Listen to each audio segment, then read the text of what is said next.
Dia 8 de novembro, um parente da Madre Vilac, sai do hospital de Campinas e vem, desesperado, em direção ao convento. E ele bate na portaria do convento pensando em encontrar a Madre Vilac, não acha a Madre Vilac, ele encontrou quem? Irmã Amália. E aí ele confidencia a situação em que ele se encontrava. A esposa dele, ele era pai de muitos filhos, se eu não me engano eram 6 filhos que ele tinha. Ele acabava de sair do hospital com a esposa muito doente e ele disse assim: os médicos desenganaram. Eles me mandaram começar a preparar as coisas já para o sepultamento da minha esposa. Imagina o desespero de um pai com 6 filhos, com a esposa nessa situação. E esse pai transtornado, ele vai e pede para a irmã Amália: rezem por mim, peçam a Deus por mim. E muito bem, esse homem vai embora. A irmã Amália, ela sobe até a capela. E quando ela chega diante do altar, um altar muito simples, um altar antigo, no degrau do altar, a irmã Amália se ajoelha e estende os braços. E ela diz para Nosso Senhor no sacrário: eu aceito trocar a minha vida pela vida dessa mãe. Se o Senhor aceitar, então que o Senhor me leve, mas deixa essa mãe viva para cuidar desse marido e cuidar desses filhos. Nosso Senhor apareceu para ela. A gente fala da aparição de Nossa Senhora das Lágrimas, mas o grande personagem sagrado dessa aparição é Nosso Senhor. Então Jesus se apresenta à irmã Amália e ele diz à irmã Amália: sim, eu aceito. Eu aceito, mas você não vai morrer. Você não vai morrer, eu preciso de você, mas eu aceito. Se você rezar, eu aceito. E a irmã Amália, né, eu gosto da ousadia dos santos, né? A irmã Amália disse: tá bom, então eu vou rezar. Como eu rezo? Né? Ela pergunta, ela fala: como eu peço?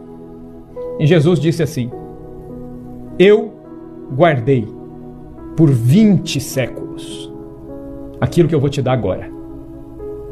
Durante 20 séculos na igreja, as pessoas honraram as dores da minha mãe, a assunção da minha mãe, honraram tantos mistérios da vida da minha mãe, mas nunca honraram um mistério que eu guardei para este tempo, que são as lágrimas de minha mãe. E aí Jesus disse: quando você for pedir, você diga assim: vede, ó Jesus, que são as lágrimas daquela que mais vos amou na terra e que mais vos ama no céu. E depois você insiste e me diga assim: meu Jesus, ouvi nossos rogos pelas lágrimas de vossa Mãe Santíssima. E ele disse assim: qual é o filho que não se comove com as lágrimas de sua própria mãe? Se um filho pecador é capaz de se comover diante das lágrimas de sua mãe, quanto mais eu, diante das lágrimas da minha mãe. E Nosso Senhor disse assim, ele revela isso para a irmã Amália. Ele diz assim: as lágrimas de minha mãe caíram por terra, ninguém as recolheu. Mas estas lágrimas são como pérolas que foram guardadas para este tempo da igreja. E Jesus depois ele ainda acrescenta, ele diz: eu, no caminho do Calvário, das coisas que mais me custaram, foi encontrar-me com a minha mãe, que chorava. E das lágrimas da minha mãe, aquilo que eu sentia no corpo, minha mãe sentia no coração.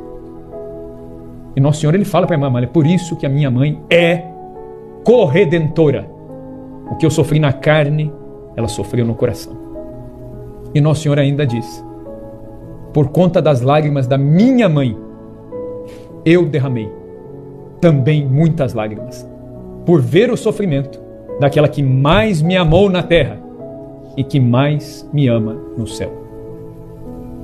E Nosso Senhor fala para a irmã Amália: você vai rezar assim.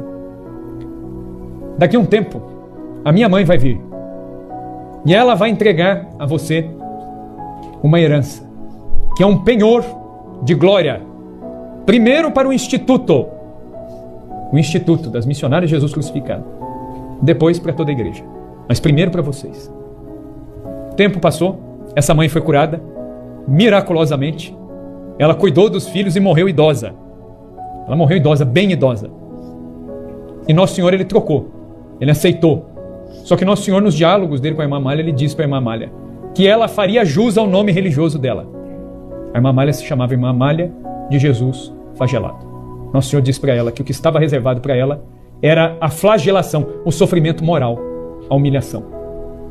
De ser tomada como louca, de ser mal vista pelas autoridades da igreja, de não ser aceita pelas irmãs de hábito. Essa seria a flagelação. E ela aceitou. E Nosso Senhor falou: eu sofri em silêncio no Calvário. Ele falou: e você vai me acompanhar. Jesus fala com ela em 8 de novembro. Dia 8 de março de 1930, a irmã Amália estava rezando na capela do convento, quando Nossa Senhora se mostra a ela. E aí Nossa Senhora se mostrou com um vestido rosado, um roxo violeta, com um manto azul e com um véu, mas numa posição que a irmã Amália nunca tinha visto nas imagens de Nossa Senhora. Não era simplesmente um véu caindo, cobrindo os cabelos, mas um véu cuja ponta estava jogada para o lado, como uma echarpe.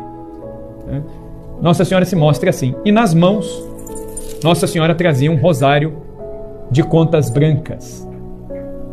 E Nossa Senhora estendeu este rosário, que Nossa Senhora não chamou de rosário. Ela disse: esta é a coroa das minhas lágrimas. E Nossa Senhora ainda disse, eu acho interessante essa comunicação divina: as orações meu filho já ensinou. Então, quer dizer, agora é você só pegar essas contas. E a irmã Amália olhou aquelas contas e ela viu que eram 7 mistérios, com 7 contas cada um, entremeados ali, por uma conta maior. E aí o próprio Dom Barreto discerniu, que a primeira invocação seria nas contas grandes: vede, ó Jesus, que são as lágrimas daquela que mais vos amou na terra e mais vos ama no céu. E meu Jesus, ouvi nossos rogos pelas lágrimas de vossa Mãe Santíssima. Como é um rogo, uma rogação, na tradição da igreja, é isso que você repete mais vezes. Então, passou-se a rezar essa invocação nas contas menores. Ainda existiam 3 contas na ponta, nas quais se reza o vede, ó Jesus, vede, ó Jesus, vede, ó Jesus, vede, ó Jesus. Depois, mais para frente, Nossa Senhora se mostra de novo para a irmã Amália, só que desta vez ela não vem sozinha. Ela se mostra junto com Jesus. E então a irmã Amália, por ordem de Nossa Senhora, grava aquilo que ela vê na aparição numa medalha. Nossa Senhora mandou cunhar uma medalha e que esta medalha fosse colocada na ponta da coroa.